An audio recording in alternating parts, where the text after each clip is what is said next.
Hi, I'm Tom Dick. I'm a math professor and a math advisor for Texas Instruments. This short video is part of the TI-Focus AP Calculus series. Here we're going to take a look at using the stat plots feature on the TI-84 for investigating tabular data in calculus. The example we'll use to illustrate this is from the 2018 free response questions. It was a common question for both the AB and BC exams, number 4. So we go into the stat editor, and there is where we have our list variables arranged in columns. Now we're going to name our own list. So we go up to that heading and we'll do an insert, and that's going to allow us to make up our own name for a data list.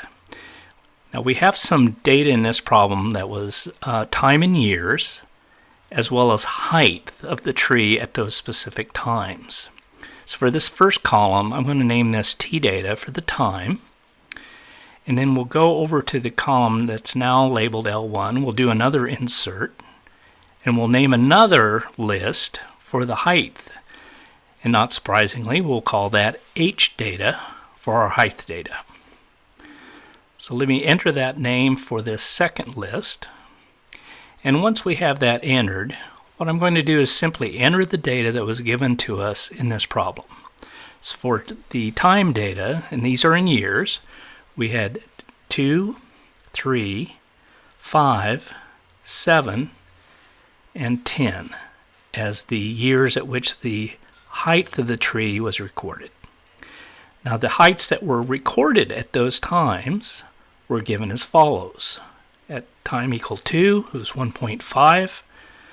Time equal 3, it was 2. At 5, it was 6. At t equals 7, it was 11. And at t equal 10, it was 15.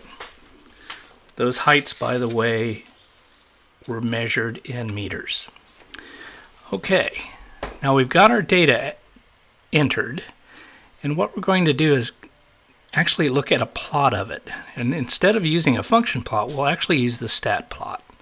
So I've gone into the stat plot, and I'm going to turn on plot 1.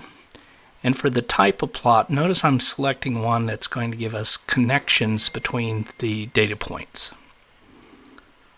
All right, now for our X list, this is the independent variable. That's going to be time, so that's where we'll want to put T data. So I'll go to lists, and notice down there at the very bottom, there's our T data. Okay, now for the dependent variable, or our Y list, we'll put in the heights. So again, I'll go back to the list, names, and number 7 there is our H data for heights. So we've indicated the data that we want to do a scatter plot for, and we enter, and here's a nice scatter plot. I had gone ahead and set the window settings so we'd have a good view of this particular scatter plot. If you use trace, you can trace from point to point on the scatter plot. And these are our data points. For example, there's t equals 7 years, and the tree was 11 meters tall. Now, one of the questions posed in this problem was to approximate the derivative of h at t equals 6, and to interpret that number. Now, t equals 6 is not a value given in our data, but we have two values that are close by. At t equals 5, we have a height of 6. And at t equals 7, we have a height of 11.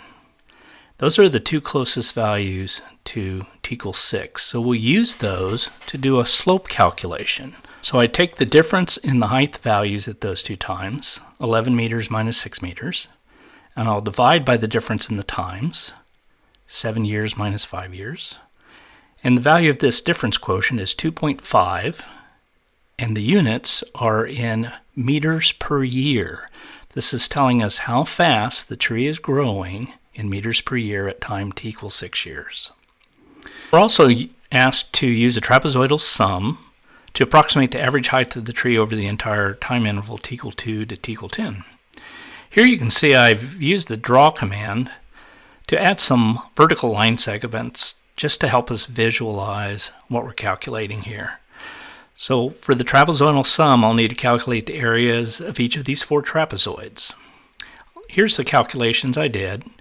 You'll notice what I've done is take the average height at the two ends of the interval, and then multiplied by the width of the interval.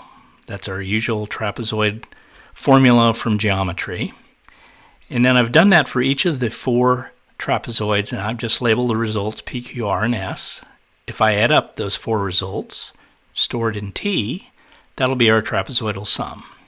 Keep in mind we wanted to find the average height of the tree, so I need to take that sum and divide by the length of the interval. So I'm going to take that value T and divide by the quantity 10 minus 2. And that result will give us the average height of the tree, or at least an approximation of it, over the time interval. And that would be 8.21875 meters. Well, that concludes this video. For more resources like these, please see education.ti.com.